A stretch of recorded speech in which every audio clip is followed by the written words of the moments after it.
welcome to Live from ColorComm. I'm your host, Michelle Selesky-Gaida, and thanks to Weber Shandwick's Go Live team, we're coming to you live here from the 2015 ColorComm Conference at the Ritz-Carlton, Key Biscayne, Miami. We're broadcasting here in the Social Media Lounge, which is the epicenter of the annual three-day event. And over the next half hour, we'll be bringing you interviews with some of the esteemed guests, speakers, and honorees who are here at the ColorComm Conference, or C2 as it's being called on Twitter. And speaking of Twitter, if you'd like to join in the conversation, please tweet us and share your ideas using the hashtag C2Miami. For those who don't know, ColorComm is the nation's premier membership and networking event for women of color in communications. The women here include those who are just starting out in their careers in public relations, branding, media and marketing, and some who are already experts and leaders in the industry. Among those leaders who are here at C2 is author and activist Gloria Steinem. Gloria has been involved in feminist and other social justice movements for over 40 years. She's the founder of the Women's Media Center and co-founder of Ms. Magazine. She was also the keynote speaker here at the ColorComm Conference, and we had the chance to chat with Gloria about her words of wisdom for other women who are hoping to follow in her footsteps. My real advice is to listen to themselves, not to me, because I think we're each unique, and a combination of heredity and environment that couldn't have happened any other way. And we tend to know we're doing the right thing when nobody else could do it in quite the same way. We forget what time it is. We're so interested in what we're doing. So I just want to encourage that and support that in the way that this conference is. Really, we're communal creatures. We need to be together in groups in order to support each other and then have a unique voice. I hope and believe that it's valuable in both directions, because when you've just arrived, you may feel there's only one way to do something and you have to do it exactly that way. And if you actually talk and listen to a variety of women who have been there for a while, you'll understand that there are a wide variety of ways, and you can learn one thing from one person, another thing from another person. And you know you're not alone. You know that other people have asked the same questions and felt the same uncertainty and had the same dreams. And we're communal people. We need that. I've been trying for, 25 years to get a statue of Sojourner Truth in Central Park in my city of New York, because we have Welsh poets and dogs and, all kinds of it. But there's Alice in Wonderland, Joan of Arc, Eleanor Roosevelt, among just dozens and dozens of male statues. So I thought, and there's many people, many women who should be there, but I thought especially Sojourner Truth. It's so interesting about media, because media are not reality. Reality is reality, but media can convince us of what normal is. And media can make us feel, if we don't see ourselves in it, it can make us feel like we're wrong or somehow flawed. We started out sitting around campfires for hundreds of thousands of years, all of us. And everybody has to be at the campfire. And the media is the current campfire. That was author, activist, and ColorComm keynote conference speaker Gloria Steinem. Our sincerest thanks to Gloria for joining us here at Live from ColorComm. Remember, if you'd like to add to the conversation, please join us on Twitter using the hashtag C2Miami. And joining me now in the Social Media Lounge is Lauren Wesley Wilson, founder of ColorComm and our host here at the Ritz-Carlton, Key Biscayne, Miami. Lauren, thank you so much for joining us. Thank you for having me. So we just saw the interview with Gloria Steinem. She just spoke here as a keynote speaker at ColorComm. What was her message for attendees at C2? I think her message was really challenging the women to do what your heart says that you're set out to do. I think there's so many powerful and amazing women in this audience, and to listen to our inner voice and really go out there and do what is in our heart and what we're passionate about. That inner voice is so amazing, and I think that's what ColorComm is all about, right? Getting together to help each other support that inner voice. It's been an incredible 3 days. What has been the most important or surprising thing to you at the ColorComm conference so far this year? There have been so many surprises. Good surprises. Good surprises. We'll talk about good surprises. Yeah. It's just, it always amazes me to see so much positive energy. We grew 100 people since last year. We're up in size, and technically we registered over 356 people, and we were supposed to stop at 300. Yeah, it was sold out. It was right? sold out, and it's it just really amazes me that even though we grew in that magnitude, that the women are certainly positive, uplifting, enthusiastic, and we still have the base of the women and the quality of women that we want to attend. So. That's terrific news. And so last year, like you said, this is only the second year of the conference. Last year, the theme was all about defining the future. Yes. Now this year, we're back for the second year, and the theme this year is the new reality. Yes. So walk us through that evolution. So how ColorComm has gone from trying to define the future, and now we're talking about the new reality. Yeah, we decided to theme the new reality to show this is where we are. There are so many amazing women out there that have careers that go down this unconventional career path. So we did a panel called The New Reality, and we featured a woman Kristen Jones, who works for the Office of the First Lady. We also featured Natasha Eubanks, founder of the YBF, Tiffany Dufo from Levo League, and Shirley Velasquez from Director of Latina, and all of them have amazing, unique paths, but there is no trajectory to the top. And so there's no HR at the White House. You can, get fired. There's no someone holding your hand through the magazine publishing industry. And Natasha Eubanks, who created her and started her own business for the last 10 years, there's no manual to success in entrepreneurship. And so we were really wanting to hear from women who have unconventional career paths, and how do they stay in those positions and roles, and what inspires them to continue to grow. Now, in listening to women like that and getting to know them over the past couple of years, or since you founded ColorComm a few years ago, what has been your greatest learning in this whole journey?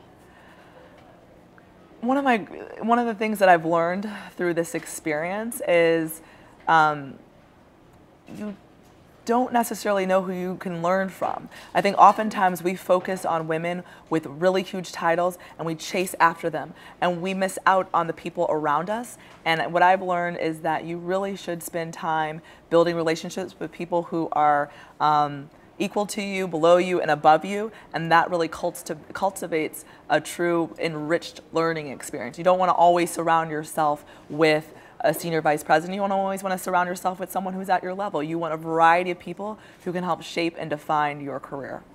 Right, and so taking those learnings that you have, where do you see as the next big opportunity or biggest challenge for ColorComm to make some progress and really make an impact as you continue with your efforts?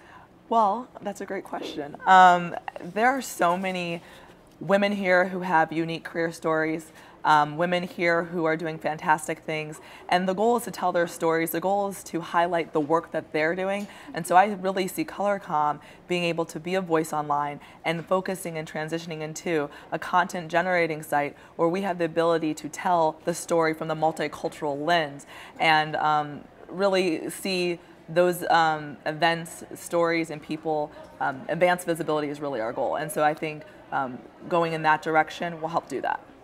So for our viewers at home or for others who are interested in ColorComm, how can people get involved with your organization? Sure. We just launched our new relaunched website today congrats. At the conference. Very cool. So you can visit us at www.colorcommnetwork.com, and it will tell you all the email addresses and people to connect with. That's fantastic. Lauren, thank you so much for joining us. Congratulations on another amazing conference this year. Thank you so much.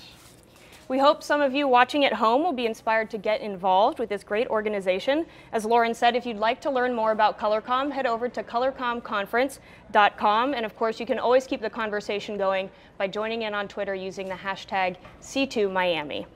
Another one of the inspiring speakers here at the ColorComm Conference is journalist, author, and talk show host Lisa Ling. Lisa is a former co-host of ABC's The View and currently the host of her own show on CNN called This Is Life with Lisa Ling. She spoke with us earlier about what she believes unites all women across all countries and cultures around the world and why she is so optimistic about the future for women. I've been so lucky. I'm a kid from Carmichael, California, a town that no one's ever heard of outside of Sacramento, who always had this dream of pursuing journalism. And I've been lucky enough to work alongside people like Barbara Walters and Oprah. And I've learned so much from them. I mean, Barbara Walters when she was retiring, people were constantly asking me, well, what's the best advice she ever gave you? And people expected me to respond by giving them some career advice that she gave me. But the one thing that Barbara always said to me, whenever she'd see me, she would emphatically say, don't neglect your personal life.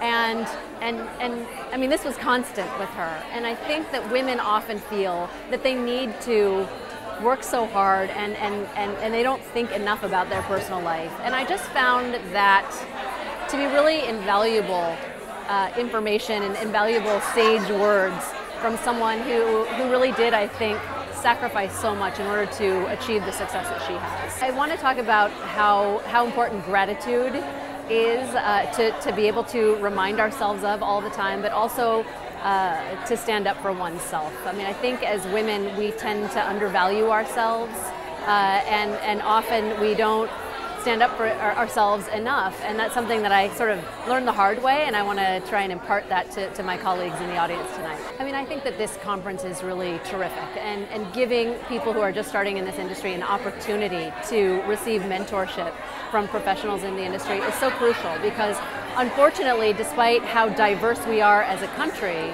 there is so little representation of women of color in the media, both in front of the camera and behind the scenes. And I think that it's really important for those people who are interested in pursuing this space to know that there are other people who have worked really hard and achieved high levels of success, and to be able to give them inspiration. I think it's really important that all voices are heard. And I've always found that if women don't stand up for each other, no one else will.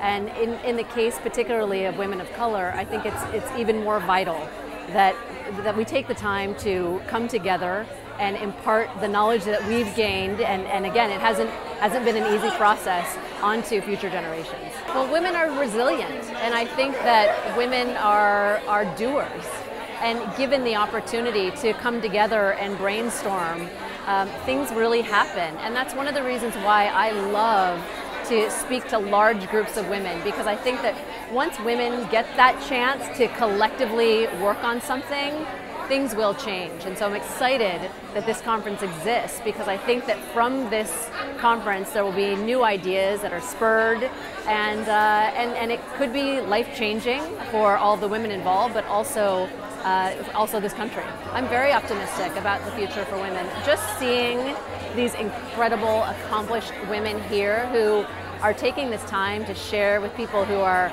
aspiring or wanting to be in this industry or new in this industry. Again, when women have that opportunity to come together, things change, and that's why I'm really excited about the future for minority women in this country. Welcome back to Live from ColorComm. Our thanks to Lisa Ling for joining us here at the ColorComm Conference. We've been coming to you live from the Social Media Lounge here in Miami. The ColorComm Conference is a 3-day business conference and retreat for women of color in communications. That includes public relations, media relations, advertising, broadcast journalism, social media, and more. Now in its second year, C2 is an intimate group of about 300 multicultural professional women looking to connect with and learn from each other and the best and brightest professionals in their field. With innovative programs and topics presented by the industry's top practitioners and thought leaders, C2 provides a safe place to address relevant issues from like-minded women, including 2 of this year's featured guests, Gloria Steinem and Lisa Ling, who we spoke with earlier. In addition to guest speakers, the C2 Social Media Lounge here provides opportunities to meet and network with industry peers and the chance to interact with other C2 attendees and those following on Twitter using the hashtag C2Miami. Let's take a look at what some of the conference attendees had to say about their experiences this year. ColorComm's a gathering of 300 of the most authentic, intelligent, and thoughtful women from across multiple communications disciplines. And I'm just thrilled to be here. It's a great opportunity to mentor, be mentored, but also to bring to life what working at Weber Shandwick's all about. And at the end of the day, ColorComm has one standing truth, and that is empowering women to grow and also to pay it forward. This is my first experience with the ColorComm Conference, and it has been an energizing experience to be surrounded with so many women who are committed to uplifting each other and seeking career advice and pathways forward for themselves and for other generations of women. And I think it's been very telling that the content has been so good that even though we're 15 feet from the beach, every single seat has been filled in every single session. It's been a great experience, and I look forward to working with them more.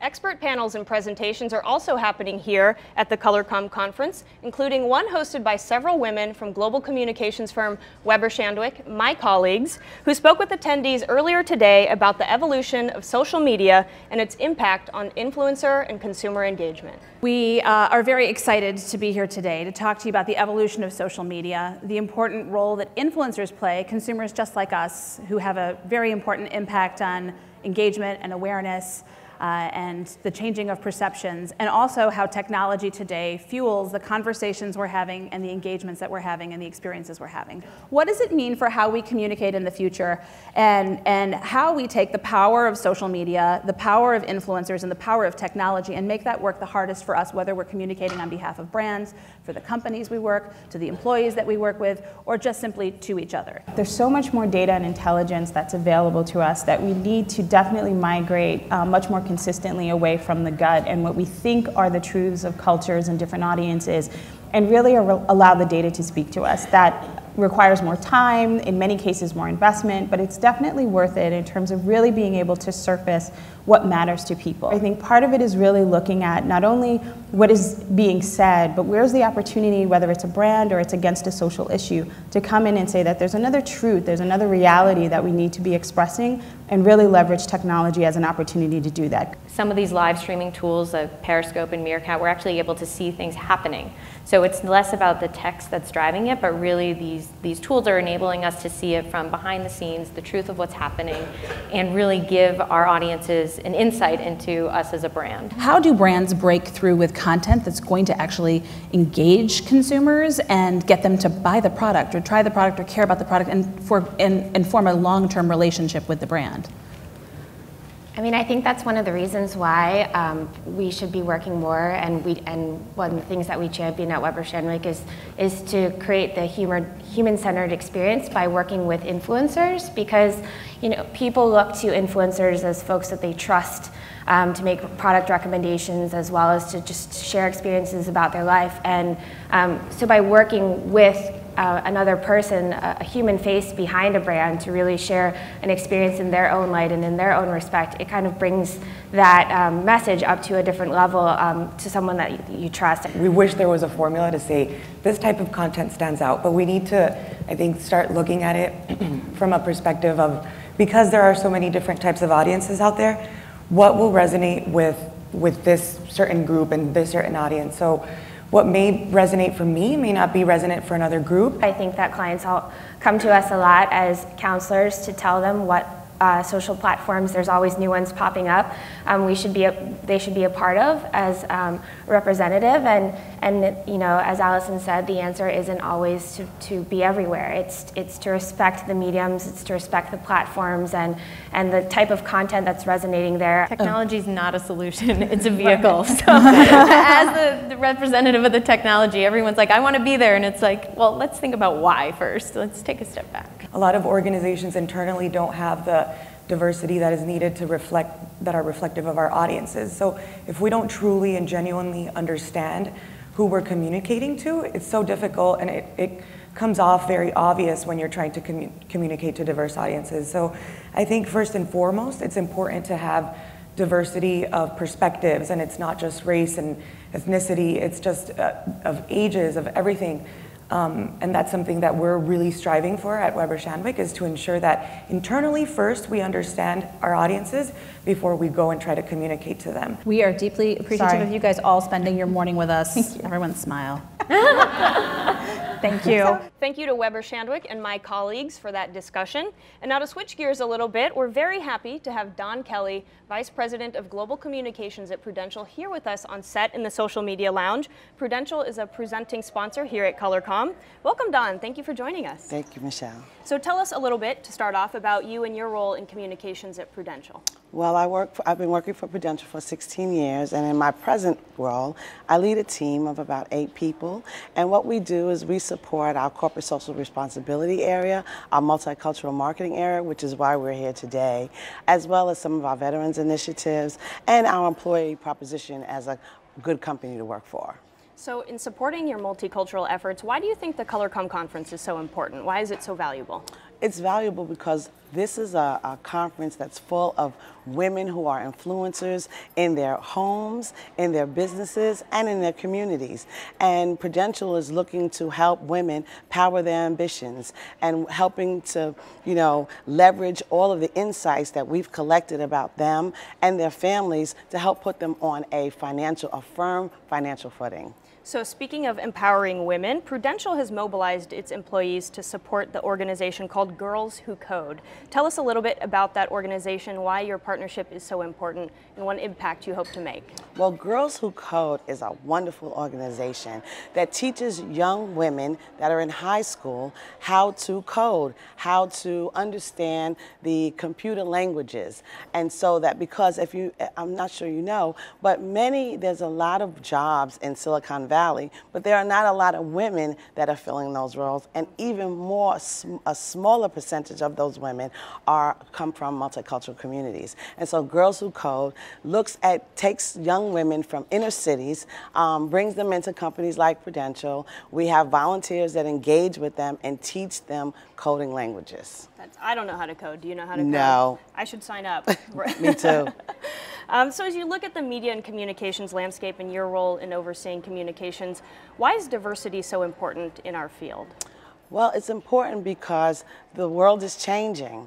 And in order for companies like Prudential and even companies like Weber to be impactful, you need to know the communities that you serve, right? And so, because the world is changing, you need diverse voices within your companies to help you service those needs. And so I think that's one of the reasons why Prudential is really, really engaged in finding talent that can help differentiate us in the marketplace and, actually be culturally sensitive to the different, audiences that we serve. Mm-hmm. And so what advice do you have personally for women, especially women who are starting out in their careers, on how they aspire to leadership? Oh, aspire to leadership. I say be a lifelong learner. Network efficiently, get to know people and stay in contact with them. And, I always tell young people that talk to me, find out about people, get people talking to you about themselves, all right? And once people are, have really exhausted themselves and telling you all about them, then, it's quid pro quo. They will say, tell me some more about yourself. And, as you get into the habit of sharing, people want to help others. And I think if you just ask and you're honest about what you need, people will rise up to the challenge. So last question here, after these amazing 3 days here in Miami, what has been your favorite moment of the conference so far? Oh my gosh, I have so many. One is meeting and dining with Audrey Smaltz. She's 78 years young, and she has years of experience that she was able to share with all of us at the table. The other thing is I'm a seasoned veteran in this communications industry, and to see the youth and the young people that are, just running down a path and coming up behind us, the world, they're going to make a great impact in this world. And so I'm inspired by them. I'm also inspired by my colleagues that are here because, we strive to make a difference in the lives of the women here and like I said, their families and their friends. And I think that we did a good thing here. And I'm really proud of my company for doing such an event like this. Well, congratulations. Thank you so much, Dawn, for joining us and for telling us a little bit about yourself. Thank you very much, Michelle. And as a reminder to all of you watching online, don't forget to hop on Twitter and share your ideas and join in the conversation using the hashtag #C2Miami. Earlier, we had the privilege of speaking with our final guest today, Dr. Janetta Cole. She's the director of the Smithsonian National Museum of African Art. Dr. Cole has held a long and distinguished career as an educator and a humanitarian. She was the first African-American woman president of Spelman College, first African-American chair of the board of United Way of America, and the first woman on the board of Coca-Cola. She spoke with us about her advice on breaking barriers and how far we've come and how far we can go to empower women. I do feel extraordinarily fortunate to have been a first. But here's what I really believe. The most important thing about being a first is to do your part to make sure that there's a second and a third and a fourth and a fifth. Breaking that barrier is just the first act. What we want is a stream of women of color in every conceivable leadership role. Find your authentic self. Fall in love with her. Take her wherever you go. And out of that knowledge, just go on and soar to the height of your possibilities. The ColorComm Conference was a first, but you know what? Somebody made sure that it wasn't just a first. Here we are at the second annual ColorComm Conference. And I think it is exceedingly important that women who have climbed to the top understand their responsibility to lift other women. Those of us who are along the way on our journey, we also learn from our younger sisters. What makes a relationship particularly rich is when there's reciprocity. And so I enjoy being a mentor. Having a mentee, I learn from my mentee. So I'm sort of thinking of a wonderful African proverb: she who teaches must learn, and she who learns must teach. We have no choice. There must be women of color in the field of communication. There must be women of color in every possible field, sector, arena. Because if we are not there, then it means that wealth of experience, the specificity of what we have learned, is missing. What is important about diversity is when we bring all of our stories, yes, our heartaches, our triumphs, our dreams, our lessons, we bring all of that to the table. Some things have gotten easier, but some things have almost gotten harder as those who are resistant to change, resistant to diversity, dig their heels in and continue to promote these truly barbaric ideas about where we belong. We as women of color belong everywhere. Think of what it means to communicate in a world that says you have no voice. Shh, you're a woman. And so I think it's not that we carry this genetically, but through our experiences and our challenges, I think we tend to be very often extraordinary communicators. And when I see my sisters of color taking that kind of intuitive ability and putting it into the larger and complex world of communications, watch out, because we'll show up and show out. What is the single most important thing we can do to empower women of color in communications in any field? I'm going to go to the words of an extraordinary man, Dr. Martin Luther King Jr. Because when he was asked once about how do we create change, he said, well, we've got to educate, we've got to legislate, and when necessary, we've got to agitate.